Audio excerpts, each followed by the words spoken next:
নমস্কাৰ এই মুহূৰ্তত আহি পৰিছে ৰাজ্যখনৰ বাবে ৰাতিপুৱাৰ কেইবাটাও বিগ ব্ৰেকিং নিউজ আজি 24 জুন অসমৰ লগতে ভাৰতৰ বিভিন্ন প্ৰান্তৰ পৰা এনে ধৰণৰ খবৰসমূহ নিতৌ চাবৰ কাৰণে চেনেলটো সাবস্ক্ৰাইব কৰি ভিডিঅ'টোত এটা লাইক কৰি দিব এই মুহূৰ্তত জনাই আছো এটা ব্ৰেকিং নিউজ বাংলাদেশীৰ শেষ ঠিকনা হৈছে এবাৰ অসম বহিৰাজ্যৰ পৰা খেদা খোৱা বাংলাদেশীৰে ভৰি পৰিছে ৰাজ্য ৰাবিক দেখি জনোৱাৰ চেষ্টা কৰিছো বাংলাদেশীৰ এতিয়া শেষ ঠিকনা হৈছে অসম প্ৰতিদিনে বহিৰাজ্যৰ পৰা খেদা খোৱা বাংলাদেশী ধৰা পৰিছে এবাৰ অসমত কাছাৰত পুনৰ নিশা শিশু মহিলাসহ 14 গৰাকী বাংলাদেশীক আটক কৰা হৈছে নিশা 14 গৰাকী বাংলাদেশী শিশুসহ নিশা শিশুসহ 14 গৰাকী বাংলাদেশীক আটক কৰা হৈছে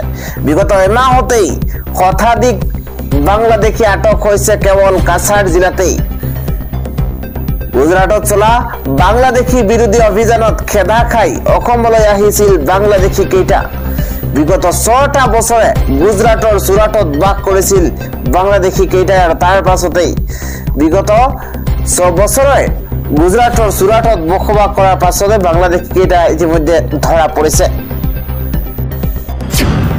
আমি জনাই আছো আন এটা পলিটিক্যাল ব্ৰেকিং নিউজ এবাৰ 5খন ৰাজ্যৰ উপনিৰ্বাচনৰ ফলাফল প্ৰকাশ পাইছে এবাৰ মুখ ঠেকেচা খাইছে বিজেপিয়ে 5 ৰাজ্যৰ উপনিৰ্বাচনৰ ফলাফলত মুখ ঠেকেচা বিজেপিৰ হুৰাহুৰে আসন হেৰুৱাইছে এবাৰ গেৰুৱা দলে এটা ব্ৰেকিং নিউজ পলিটিক্যাল ডাঙৰ খবৰ জনোৱাৰ চেষ্টা কৰিছো 5খন ৰাজ্যৰ বিধানসভাৰ উপনিৰ্বাচনৰ ফলাফলত এবাৰ মুখ ঠেকেচা খাইছে বিজেপিয়ে এটা বিগ ব্ৰেকিং জনোৱাৰ চেষ্টা কৰিছো এবাৰ 5খন ৰাজ্যৰ বিধানসভাৰ উপনিৰ্বাচনৰ ফলাফলত বিজেপিৰ মুখ ঠেকেচা হুৰাহুৰে আসন হেৰুৱাইছে এবাৰ গেৰুৱা দলে কংগ্ৰেছে দেখুৱাইছে এবাৰ ভাল ফলাফল গুজৰাটৰ পৰা আৰম্ভ কৰি কেৰালা পঞ্জাব পশ্চিমবংগৰ উপনিৰ্বাচনৰ ফলাফল ঘোষণা কৰা হৈছে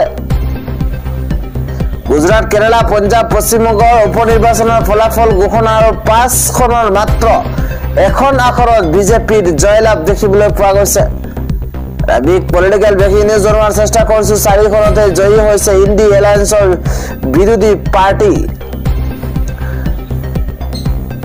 মোদীৰ গৃহ ৰাজ্য গুজৰাটত বিজেপি প্ৰাৰ্থীক পৰাস্ত এবাৰ আপৰ গুজৰাটত বিসম্বাদৰ লগতে কাডি নামৰ দুটা সমষ্টিত অনুষ্ঠিত হৈছিল নিৰ্বাচন কাডিত জয়লাভ আপৰ প্ৰাৰ্থী গোপাল ইটাৰিয়াৰ কাডি সমষ্টিত জয়লাভ বিজেপিৰ ৰাজেন্দ্ৰ চাওৰাৰ ইফালে কেৰালাৰ নীলাম্বুৰ বিধানসভা সমষ্টিত কংগ্ৰেছৰ আৰ্জদান চৌকটৰ জয়লাভ পঞ্জাবৰ লুধিয়ানা ৱেষ্ট সমষ্টিত শেষ হাঁহি মাৰিছে আপৰ সঞ্জীৱ আৰোৰাই পঞ্জাবৰ লুধিয়ানা ৱেষ্ট সমষ্টিত শেষ হাঁহি মাৰিছে এবাৰ পশ্চিমবংগৰ কালীগঞ্জ বিধানসভা সমষ্টিত টিএমচি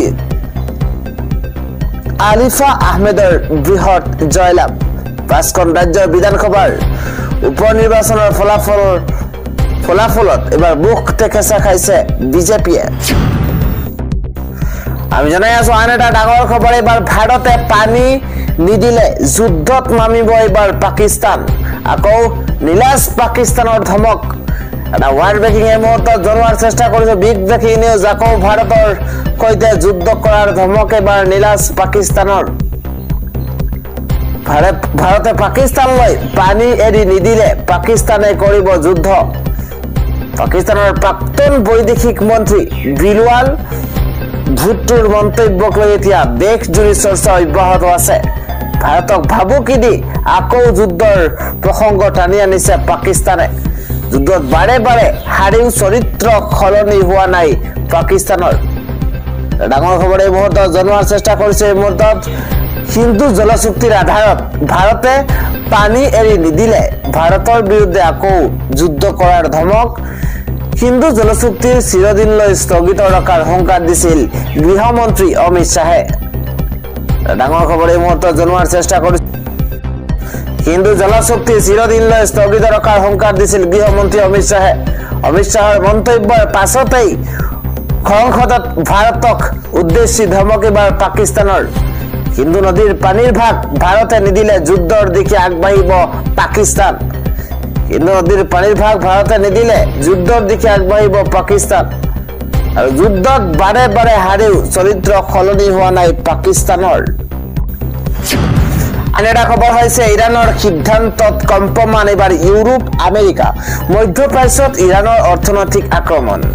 ডাঙৰ খবৰ, এটা ব্ৰেকিং নিউজ জনোৱাৰ চেষ্টা কৰিছো। ইৰাণৰ এটা সিদ্ধান্তৰ পাছতেই কম্পিত হৈ পৰিছে মধ্যপ্ৰাচ্য। এইবাৰ অৰ্থনৈতিক সংকটত ভুগিব ইউৰোপ আৰু আমেৰিকা। ভাৰতৰ লগতে এছিয়া মহাদেশতো বৃহৎ প্ৰভাৱ পৰাৰ সম্ভাৱনা আছে। সকলোকে স্তম্ভিত কৰি ইৰাণে বন্ধ কৰি দিয়াৰ দিশে ষ্ট্ৰেইট অফ হৰমুজ দেশৰ আমদানিজাত প্ৰতিবিধ সামগ্ৰীৰ দাম দুগুণ বৃদ্ধি পোৱাৰ সম্ভাৱনা আছে। কুৱেইট, বাহৰেইন, কাটাৰ, UAEৰ দৰে ৰাষ্ট্ৰ পৰিব এইবাৰ বিপদত। মধ্যপ্ৰাচ্যৰ কুৱেইটৰ পৰা আৰম্ভ কৰি বাহৰেইন, কাটাৰ যিকেইসমূহ দেশ আছে সেই দেশৰেই বিশ্বৰ ভিন্ন প্ৰান্তলৈ আমদানি হয় সামগ্ৰী। এই পথৰেই দৈনিক লাখ লাখ লিটাৰ তেল আমদানি কৰে এছিয়াৰ প্ৰায় কেইখন ৰাষ্ট্ৰই। এই পথেৰে দৈনিক লাখ লাখ লিটাৰ তেল আমদানি হয় আৰু প্ৰতিদিনেই প্ৰায় 200খন বৃহৎ জাহাজ পাৰ হয় এই ষ্ট্ৰেইট ফৰ হৰমুজেৰে। প্ৰায় 20 মিলিয়ন বেৰল খাৰুৱা তেল এই ষ্ট্ৰেইট ফৰ হৰমুজেৰে পাৰ হয় বহু ৰাষ্ট্ৰলৈ। 40% তেল ভাৰতে মধ্যপ্ৰাচ্যৰ পৰা আমদানি কৰে। 82% তেল আমদানি কৰিছিল এই ষ্ট্ৰেইট ফৰ হৰমুজৰ মাজেৰে। এই বাটেৰে মধ্যপ্ৰাচ্যৰ পৰা আৰৱ সাগৰৰ মাজেৰে খাৰুৱা তেল আহে চীন, জাপান, দক্ষিণ কোৰিয়া আৰু ভাৰতলৈ। এই সিদ্ধান্ত গ্ৰহণৰ পাছতেই বিশ্বত প্ৰতি বেৰল খাৰুৱা তেলৰ দাম বৰ্তমানলৈ দুগুণ বৃদ্ধি পাব। প্ৰতি লিটাৰ পেট্ৰলৰ দাম 150ৰ পৰা 200 টকালৈ বৃদ্ধি পোৱাৰ সম্ভাৱনা প্ৰকট হৈ উঠিছে। আন এটা ডাঙৰ খবৰ হৈছে এইবাৰ চীনে ইৰাণক যোগান ধৰিছে অস্ত্ৰ। হিংস্ৰ বাঘৰ দৰেই হৈ পৰিছে এইবাৰ ডনাল্ড ট্ৰাম্প। এই মুহূৰ্তত এটা বিগ ব্ৰেকিং জনোৱাৰ চেষ্টা কৰিছো। ইৰাণক চীনে যোগান ধৰিছে অস্ত্ৰ। এই খবৰে বিশ্বত সৃষ্টি কৰিছে এইবাৰ চাঞ্চল্যৰ।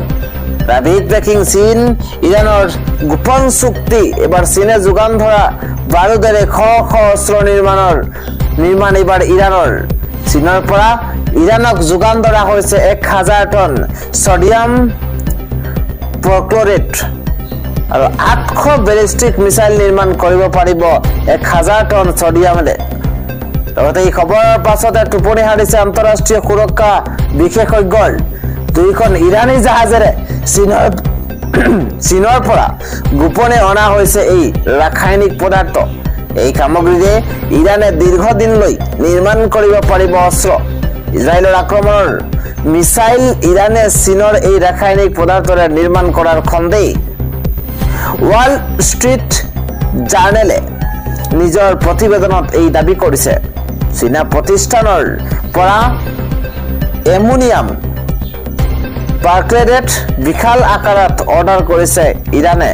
আমেৰিকা ইৰাণৰ যুদ্ধ আৰম্ভ হোৱাৰ পাছতে পোহৰলৈ আহিছে এই তথ্য। আন এটা ডাঙৰ খবৰ হৈছে এইবাৰ মধ্যপ্ৰাচ্যৰ পৰা পলায়ন কৰিছে আমেৰিকাৰ নাগৰিকে। ভয়ংকৰ প্ৰতিশোধ এইবাৰ ইৰাণৰ। মধ্যপ্ৰাচ্যৰ পৰা পলায়ন কৰিছে আমেৰিকাৰ নাগৰিকে। আমেৰিকাই ইৰাণ আক্ৰমণ কৰাৰ লগে লগে লাগিছে এইবাৰ হাহাকাৰ। আমেৰিকাৰ নাগৰিকক বাছি বাছি হত্যা কৰিব এইবাৰ ইৰাণে। বিশ্বৰ সকলো প্ৰান্তৰ আমেৰিকালৈ সতৰ্কবাণী জাৰি কৰা হৈছে। হোৱাইট হাউচে জাৰি কৰিছে এই সতৰ্কবাণী। সকলো আমেৰিকানক সতৰ্ক হৈ থাকিবলৈ পৰামৰ্শ আগবঢ়োৱা হৈছে, কিয়নো ইৰাণৰ পাৰমাণৱিক প্ৰকল্পত আমেৰিকাৰ আক্ৰমণৰ পাছতে এই পৰিস্থিতি। মধ্যপ্ৰাচ্যৰ পৰা আমেৰিকাক উদ্ধাৰ অভিযান আৰম্ভ হোৱাইট হাউচৰ। ইৰাণে আমেৰিকাক আক্ৰমণ কৰিলে মধ্যপ্ৰাচ্য শেষ কৰি দিব ডনাল্ড ট্ৰাম্পে। মধ্যপ্ৰাচ্যৰ ইছলামিক ৰাষ্ট্ৰতো হাই এলাৰ্ট জাৰি কৰা হৈছে। ইৰাণে উত্তৰ কোৰিয়াৰ পৰা বিচাৰিছে সহায়। ৰাছিয়ালৈও আমেৰিকাৰ বিৰুদ্ধে গৈ ইৰাণক সহায় কৰাৰ সম্ভাৱনা ৰাছিয়া ইৰাণৰ বৈঠকক লৈ সমগ্ৰ বিশ্বজুৰি প্ৰতিক্ৰিয়াৰ সৃষ্টি হৈছে আৰু জনাই আছো আন এটা ডাঙৰ খবৰ এইবাৰ মোদীৰ গৃহ ৰাজ্যত গুজৰাটত দেখিবলৈ পোৱা গৈছে বানত ককবকাইছে এইবাৰ জনতা প্ৰধানমন্ত্ৰী নৰেন্দ্ৰ মোদীৰ গৃহ ৰাজ্যত ভয়ংকৰ বান দৃশ্য চাওক এককাৰ পৰ্যন্ত পানীত গুজৰাটৰ সুৰাটত এবাৰ হাহাকাৰ কৰিছে জনতাই এবাৰ কাপোৰৰ গোদাম পৰ্যন্ত পানী সোমাই কোটি টকাৰ সম্পত্তি হেৰুৱাই বিপদত পৰিছে দিশহাৰা হৈ পৰিছে ব্যৱসায়ীসকল পৰৱৰ্তী খবৰটো হৈছে বিৰোধী ঐক্যক লৈ এতিয়াও সিৰিয়াছ নহয় গৌৰৱ গগৈ কংগ্ৰেছ তেওঁৰ পিতৃৰ কাৰ্যকালত হোৱা সৰ্ববৃহৎ নিযুক্তি কেলেংকাৰীৰ কথা কোৱাৰ কাৰণেই আবেগিক হৈছে গৌৰৱ গগৈ সভাপতি হোৱাৰ পাছত ৰাইজৰ দলে কংগ্ৰেছৰ বিৰুদ্ধে এটা শব্দও কোৱা নাই গৌৰৱ গগৈক এইবাৰ প্ৰত্যুত্তৰ বিধায়ক অখিল গগৈ